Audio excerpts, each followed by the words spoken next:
We are taking out this power out of Washington, these bad people. Comey, Brennan, Clapper, we're draining the swamp, folks. The president promising to get rid of the bad guys today. And while we still haven't connected all the dots, the good news is finally, someone is trying to do that. Watch Attorney General Bill Barr here with our own Bill Hemmer in El Salvador. In the period of time between Election Day and the inauguration, did anyone in government or in intelligence, did they take action to justify their decisions? I think there were some very strange developments during that period. That's one of the things we want to look into. Such as? Such as the handling of the meeting on January 6th between the intelligence chiefs and the president, and the leaking of information subsequent to that meeting. Was that meeting in New York City?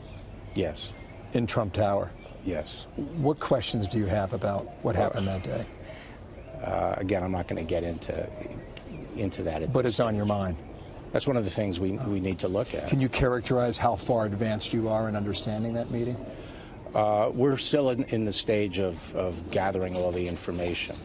Oh, I'm sure glad someone is, because for 2 years I've been wanting to know how on earth an unverified piece of opposition research, the so-called Dossier, was never checked by our FBI, never verified. And yet they used that to get a warrant to spy on the Trump campaign. The Dossier sure sounds like the insurance policy. Remember the one that Peter Strzok and Lisa Page were referring to when the couple was texting about how awful Trump was? Could have been. And if it was, it makes sense that Barr wants to know why the heads of our intelligence community gathered with the president-elect that day in Trump Tower to present the president-elect with the Dossier's findings. I mean, findings that they knew had never been checked. Was it because they wanted it to leak to the press? Think back, right, to that time. Remember how upset the president was about all the leaks that were happening? Watch. Disgraceful that the intelligence agencies allowed any information that turned out to be so false and fake out. I think it's a disgrace. Papers are being leaked, things are being leaked. It's criminal action, criminal act. And it's been going on for a long time. I've actually called the Justice Department to look into the leaks. Those are criminal leaks.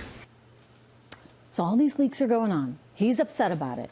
And it turns out the whole time the mainstream media was blaming Trump's inner circle for the leaks, but it actually looks like it was the intel folks. Because, hey, James Comey sure as heck knew how to leak. Right? He admitted to this bombshell during some of his testimony in 2017. Watch. I asked a friend of mine to share the content of the memo with a reporter. Didn't do it myself for a variety of reasons, but I asked him to because I thought that might prompt the appointment of a special counsel. And so I asked a close friend of mine to do it. And was that Mr. Wittes? No, no. Who was that? A good friend of mine who's a professor at Columbia Law School. Unbelievable. I remember watching this. I nearly fell off my chair as I heard this. Here was the head of the FBI. He's the leaker. I mean, my goodness. He said, well, I didn't do it myself, but, you know, he had quite an elaborate way to do it. He went to his friend, who was a law professor at Columbia University, who then leaked it to the New York Times. So Comey is a leaker. He knows how to do it. So just think about it. He has this meeting, right, with his pals, his intel pals, and they confront the president-elect, Donald Trump, and that affords them the opportunity to leak to all of America that Russia might have compromising info on the president, even though, of course, they knew that they hadn't checked anything out in that dossier. This is scary stuff. Joining me right now, a member of the House Oversight Committee, South Carolina Congressman Ralph Norman. Congressman Norman, good to have you back.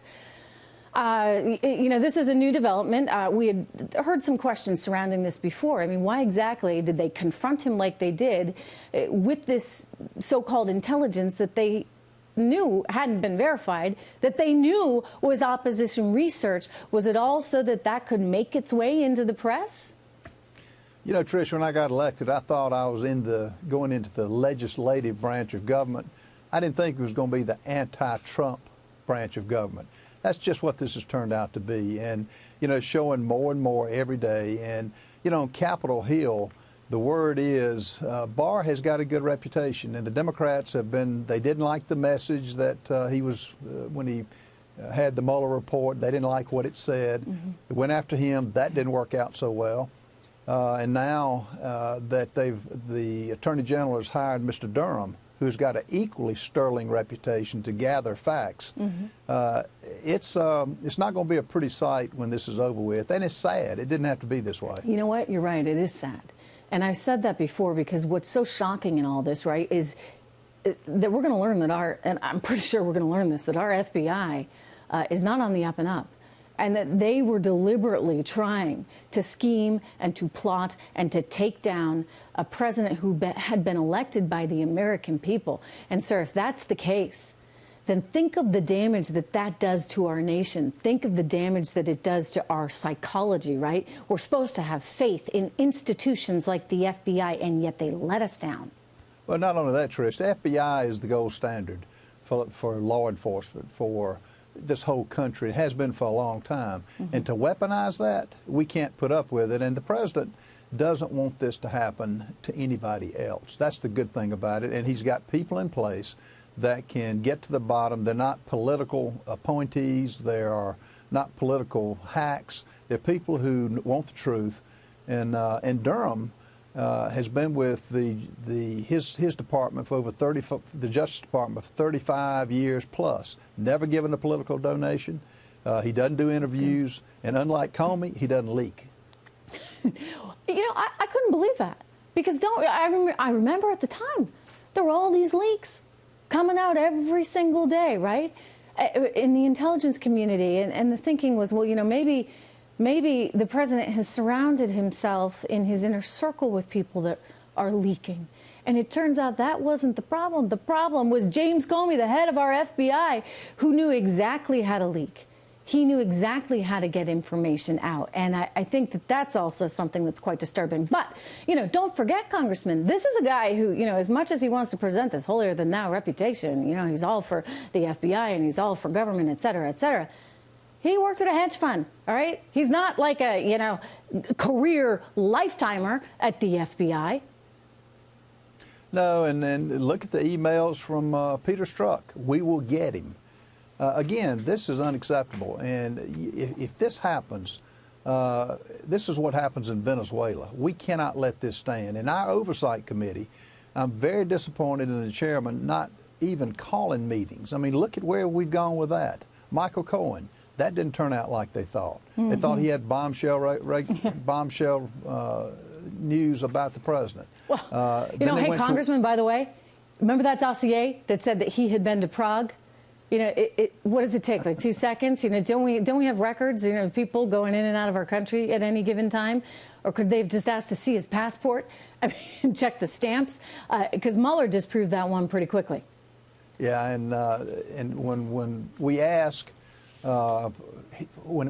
did Michael Cohen, did he go to Prague? No, and put the end of it. How many of the media reported that he was alleged to have gone to Prague, had all these meetings with Russian diplomats? It didn't happen. Well, so the whole thing is about to fall, and it couldn't happen at a better time. Interesting. All right, Congressman Norman, it's good to see you. Thank you so much.